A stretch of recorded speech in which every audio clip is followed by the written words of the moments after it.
साल 1993 में पंजाब के एक छोटे से गांव में रहने वाला 25 वर्षीय रंजीत सिंह काम की तलाश में था। हालांकि वो ग्रेजुएट था, मगर फिर भी वो काम के लिए इधर उधर भटक रहा था। फिर उन्हीं दिनों रंजीत सिंह खेला की मुलाकात कनाडा में रहने वाले सुखविंदर सिंह ढिल्लों से हुई। उस समय सुखचिंदर सिंह छुट्टियां बिताने के लिए भारत आया हुआ था। वसल सुखविंदर सिंह साल 1991 में रोजगार की तलाश में कनाडा चला गया था। सुखविंदर ज्यादा पढ़ा लिखा नहीं था, लेकिन फिर भी वो टूटी फूटी इंग्लिश बोल लेता था। शुरुआत में तो कनाडा में सुखविंदर सिंह को कई छोटे मोटे काम करने पड़े और कई नौकरियां भी बदलनी पड़ी। लेकिन सुखविंदर का भाग्य तब चमका जब उसने पुरानी कारों को खरीदने और बेचने का काम शुरू किया। उसने हैमिल्टन में पुरानी कारों को खरीदने और बेचने का अच्छा खासा धंधा जमा लिया था। और जब 25 साल का युवा रणजीत सिंह सुखविंदर सिंह ढिल्लों से मिला तो उसे भी कनाडा में अपना उज्जवल भविष्य दिखाई दिया। और फिर साल 1993 में रणजीत सिंह खेला अपनी नवेली पत्नी लखविंदर को लेकर कनाडा चला गया। उसके लिए वीजा की व्यवस्था भी सुखविंदर सिंह नहीं कराई थी। रणजीत कनाडा पहुंचकर सुखविंदर सिंह ढिल्लों का पुरानी कारों के बिजनेस में पार्टनर बन गया। रणजीत सुखविंदर पर हद से ज्यादा भरोसा करता था, साथ ही वो उसकी बहुत इज्जत भी करता था। वो सुखविंदर को चाचा कहकर बुलाता था। उन दोनों का परिवार कनाडा के हैमिल्टन में आस-पास ही रहने लगा। सुखचिंदर के साथ रंजीत का बिजनेस काफी अच्छा चलने लगा। साथ ही उन्होंने एक काम ये किया कि दुर्घटनावश उन दोनों में से किसी एक की मौत हो जाने पर बिजनेस में दूसरे व्यक्ति को नुकसान ना हो, इसके लिए साल 1996 में मई के महीने में रणजीत सिंह और सुखविंदर ने $1-1 लाख का बीमा कराया। अगर सुखविंदर को कुछ हो जाता तो बीमा का वो पैसा रंजीत को मिल जाता, और अगर रंजीत को कुछ हो जाता तो बीमा का सारा पैसा सुखविंदर के पास चला जाता। उस पॉलिसी में एक प्रावधान ये भी कराया गया था कि अगर उन दोनों में से दुर्घटनावश किसी एक की मौत हो जाती तो ऐसे में $1 लाख की रकम 2 गुनी हो जाती।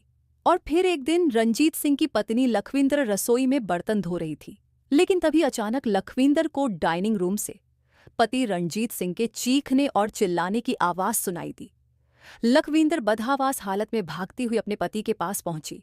उसने देखा रंजीत फर्श पर पड़ा हुआ था और वो दर्द के मारे तड़प रहा था। हद से ज्यादा दर्द होने की वजह से उसका शरीर धनुष की तरह झुक गया था। इसके बाद लखविंदर ने एम्बुलेंस बुलाई। लखविंदर अपने पति रंजीत सिंह खेला को एम्बुलेंस से हॉस्पिटल लेकर गई, लेकिन वो रंजीत को नहीं बचा पाई। और फिर 23 जून 1996 को बहुत ही दर्दनाक हालत में रंजीत सिंह की मौत हो गई। इधर सुखविंदर सिंह को जब अपने बिजनेस पार्टनर रंजीत की मौत के बारे में पता चला तो उसे भी इस खबर से बहुत गहरा सदमा लगा। इसके बाद हैमिल्टन पुलिस ने रणजीत सिंह की लाश को अपने कब्जे में ले लिया। इधर रंजीत की मौत के बारे में बीमा की रकम उसके बिजनेस पार्टनर सुखविंदर सिंह ढिल्लों को ही मिलनी थी, लेकिन इससे पहले इंश्योरेंस कंपनी के एक अधिकारी को पहले रणजीत सिंह की मौत की पूरी जांच पड़ताल करनी थी। और जब वो अधिकारी इंश्योरेंस कंपनी को अपनी रिपोर्ट पेश करता तो उस रिपोर्ट के आधार पर ही सुखविंदर सिंह को बीमा से जड़े सभी डॉक्यूमेंट्स की जांच पड़ताल की। सारे डॉक्यूमेंट्स बिल्कुल ठीक थे, लेकिन जब केफ एलियट सुखविंदर सिंह के घर बैठे थे तभी अचानक उनकी नज़र दीवार पर लगी एक तस्वीर पर पड़ी। उन्हें लगा कि ये तस्वीर उन्होंने इससे पहले भी किसी के घर पर देखी है। दरअसल दीवार पर लगी वो तस्वीर गुरु नानक साहब की थी। उस तस्वीर से केफ एलियट को लगा कि सुखविंदर सिंह के साथ वो ऐसा पहले भी कर चुके हैं, और जब एलियट ने अपने दिमाग पर थोड़ा जोर डाला तो उन्हें याद आया कि गुरु नानक साहब की ये तस्वीर उन्होंने सुखविंदर सिंह के पुराने वाले घर पर इस घटना से करीब 1.5 साल पहले देखी थी। यानी सुखविंदर सिंह के पुराने वाले घर पर बीमा कुंभ के लिए क्लिफ एलियट एक बार पहले भी जा चुके थे, और वो बीमा क्लेम सुखविंदर सिंह की पहली पत्नी परवेश कौर का था। 3 फरवरी 1995 को 36 वर्षीय परवेश कौर की मौत हो गई थी। सुखविंदर को अपनी पत्नी की मौत के बाद $2,15,000 बीमा क्लेम में मिले थे। और तो और सुखविंदर सिंह ने अपनी पत्नी के नाम पर $18,000 का कर्ज भी ले रखा था। वो कर्ज भी माफ कर दिया गया था। लेकिन अब एलियट को ये बातें खटकने लगी थी। उन्होंने इस मामले की डिटेल में जांच करने का फैसला किया। उन्होंने अपने शक को हैमिल्टन पुलिस के सामने रखा। एलियट ने पुलिस को बताया कि मात्र 1.5 साल के अंदर सुखविंदर सिंह के जानने वाले लोगों में से उसके बहुत ही करीबी 2 लोगों की रहस्यमय तरीके से मौत हो गई और वो दोनों बीमा फ्रेम सुखविंदर सिंह को ही मिले हैं। हैमिल्टन पुलिस को भी ये बातें थोड़ी अजीब लगी। इसके बाद मामले की जांच करने के लिए डिटेक्टिव वॉरेन कोरोल को चुना गया।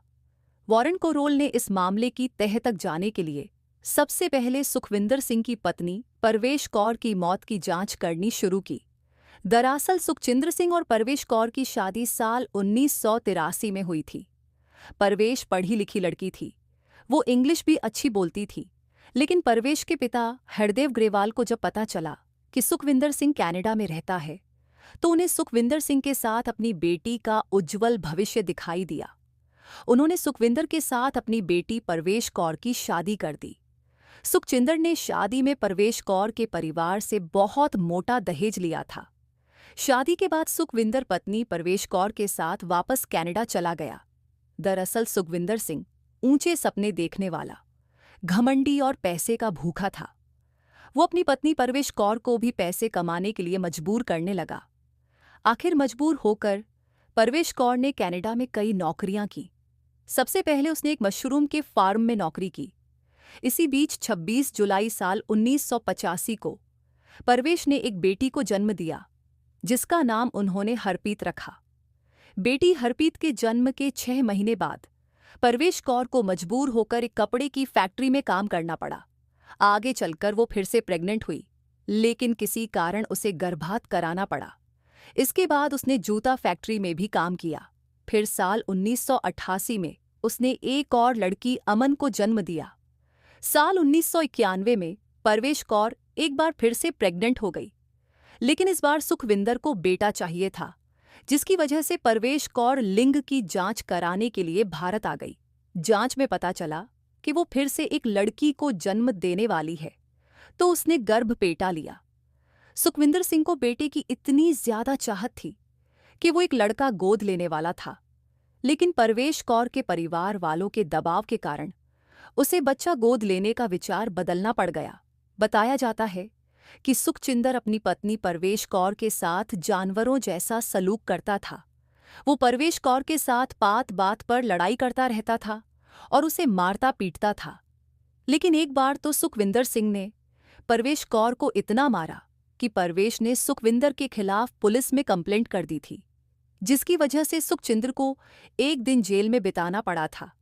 लेकिन फिर अचानक परवेश कौर बीमार रहने लगी। उसके सिर में हर समय दर्द रहने लगा था। हालांकि उसने कई डॉक्टरों को भी दिखाया, लेकिन फिर भी उसका सिर दर्द नहीं गया। इसके बाद 31 जनवरी साल 1995 की रात को डिनर का समय था। परवेश लिविंग रूम में लेटी हुई थी, लेकिन तभी अचानक उसकी मुद्दियां और उसके दांत भीज गए। उसे ऐसा महसूस हुआ जैसे उसकी रीढ़ की हड्डी को किसी बिजली के झटके ने चीर कर रख दिया है।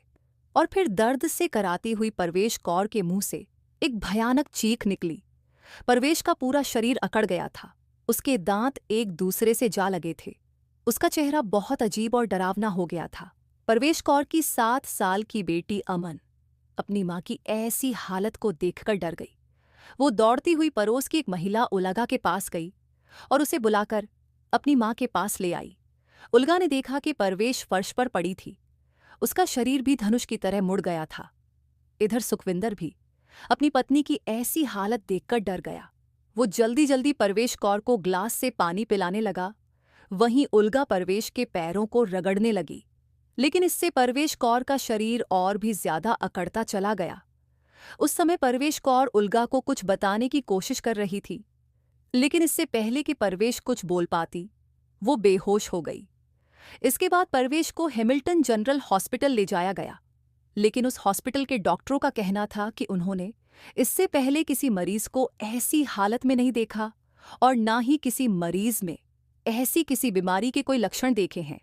इसके बाद परवेश कौर को लाइफ सपोर्ट पर रखा गया। 4 दिनों तक वो बेहोश पड़ी रही। लेकिन सबसे अजीब बात ये थी कि परवेश के जितने भी टेस्ट हुए उन सब की रिपोर्ट नॉर्मल थी। और फिर 3 फरवरी को सुखविंदर की स्वीकृति लेकर परवेश के लाइफ सपोर्ट को हटा दिया गया। डॉक्टरों की रिपोर्ट के मुताबिक परवेश की मौत को नेचुरल बताया गया था, लेकिन साथ ही रिपोर्ट में यह भी था कि मौत की कोई स्पष्ट वजह नहीं है। सुखविंदर सिंह ने डॉक्टरों को बताया था कि परवेश ने 31 जनवरी की रात को हालत बिगड़ने से पहले सिर दर्द के लिए डॉक्टरों द्वारा बताया गया कैप्सूल लिया था, जिसके बाद उसकी मौत हो गई थी। अब सुखविंदर सिंह ने ढिल्लों के 2 करीबियों की मौत हो चुकी थी। एक उसकी पत्नी परवेश कौर की मौत और दूसरा उसके बिजनेस पार्टनर रणजीत सिंह खेला की मौत।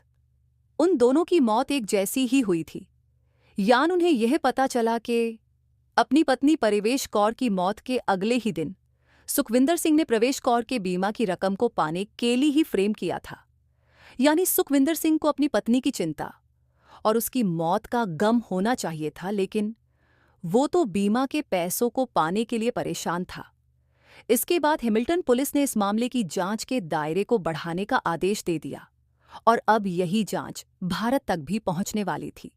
भारत में डिटेक्टिव वॉरेन की मदद के लिए भारतीय मूल के एक डिटेक्टिव केविन हिंसा को चुना गया।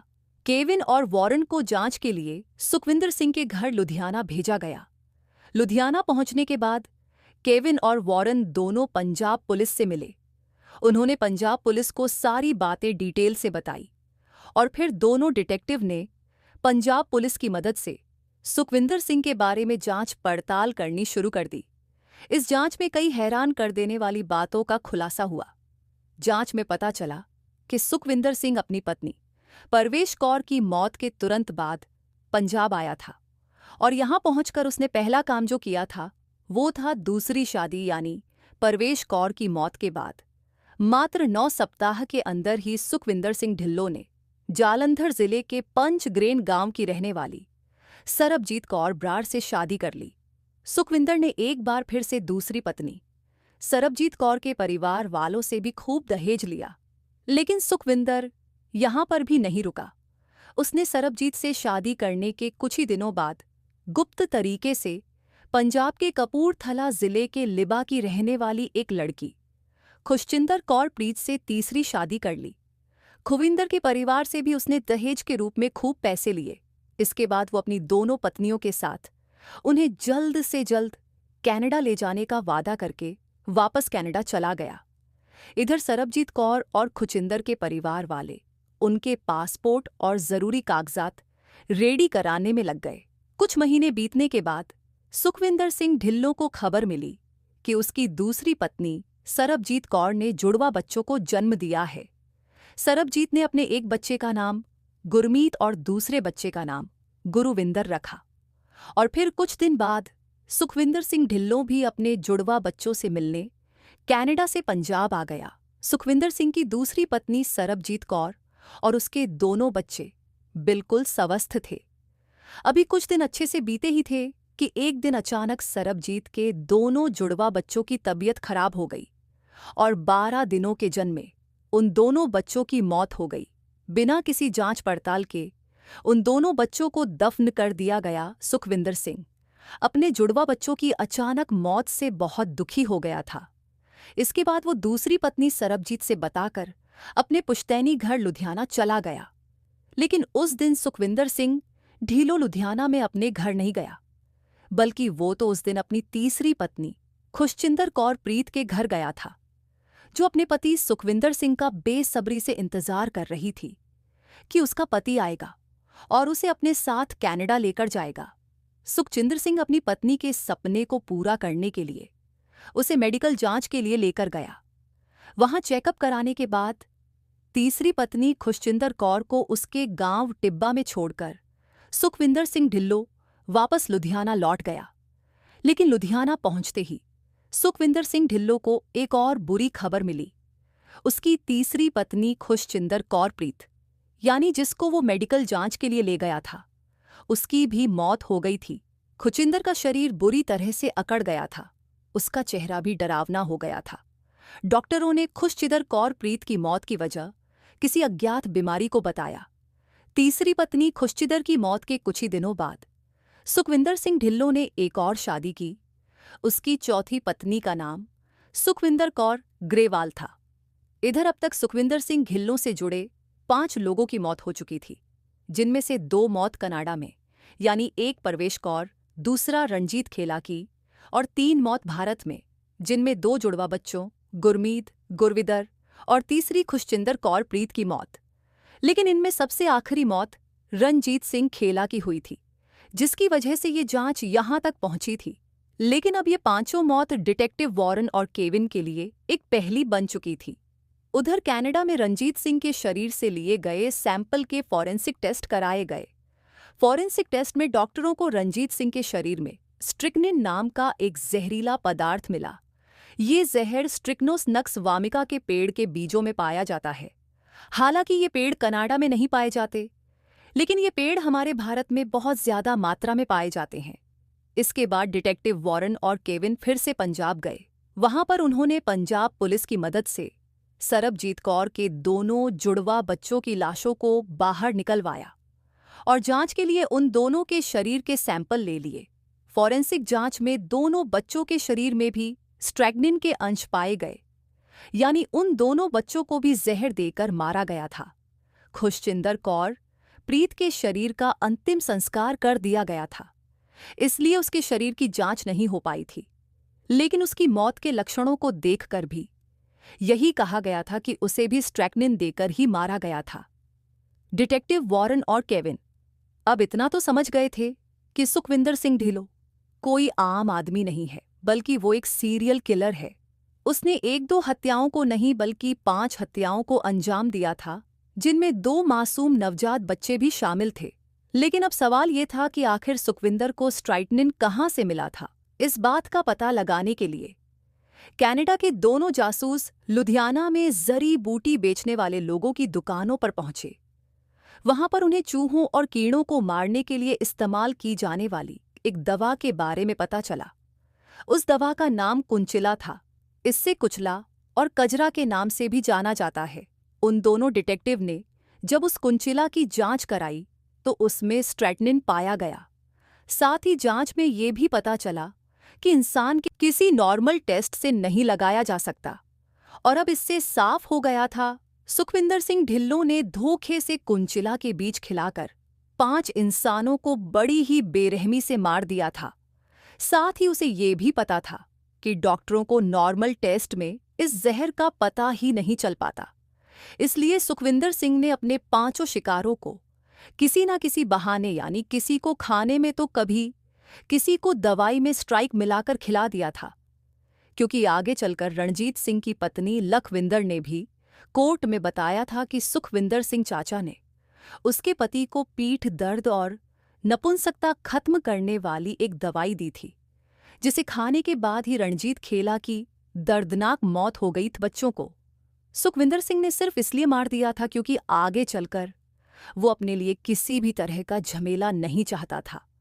इसके बाद साल 1997 को अक्टूबर के महीने में सुखविंदर सिंह ढिल्लों को अपनी पहली पत्नी परवेश कौर और अपने बिजनेस पार्टनर रणजीत सिंह खेला की हत्या के जुर्म में हैमिल्टन पुलिस ने अरेस्ट कर लिया।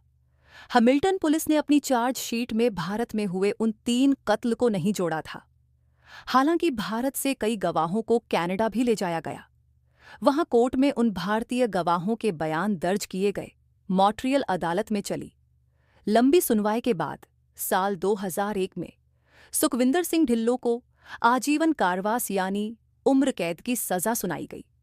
इसके बाद 21 नवंबर 2013 को 54 साल की उम्र में सुखचिंदर सिंह ढिल्लों की कनाडा की किंगस्टन हॉस्पिटल में कैंसर से मौत हो गई। दोस्तों, इस घटना को सुनाने का उद्देश्य किसी का दिल दुखाना नहीं है, किसी को परेशान करना नहीं, बल्कि आपको जागरूक करना है, आपको सचेत करना है। दोस्तों, इस पूरी घटना के बारे में आपकी क्या राय है, कमेंट बॉक्स में ज़रूर बताएं। और अगर हमारी मेहनत पसंद आई हो तो इस वीडियो को लाइक करते हुए शेयर भी करें।